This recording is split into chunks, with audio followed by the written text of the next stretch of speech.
তোমাকে হারিয়ে আজ আমি হাসতে ভালোবাসি, তাই যখনই তোমার দেওয়া কথাগুলোর কথা মনে পড়ে আমি মন খুলে হাসি।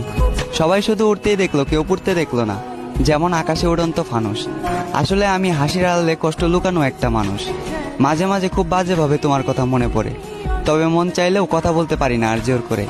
একটা সময় ভালোবেসেছিলে তাই জোর করেছি, আজ ভালোবাসো না তাই সে অধিকারটাও হারিয়ে ফেলেছি। আমি তোমার জন্য মরে গিয়ে ভালোবাসার প্রমাণ দিতে চাই না, বরং মরার আগ পর্যন্ত তোমার জন্য অপেক্ষা করতে চাই।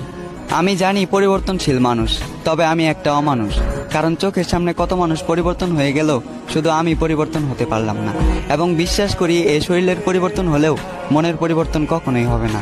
যদি কখনো মনে হয় আমাকে তোমার আবারও প্রয়োজন, তবে নির্দ্বিধায় ফিরে এসো। আমি আবারও গোলাপ দিয়ে করব তোমাকে ফেরানোর আয়োজন।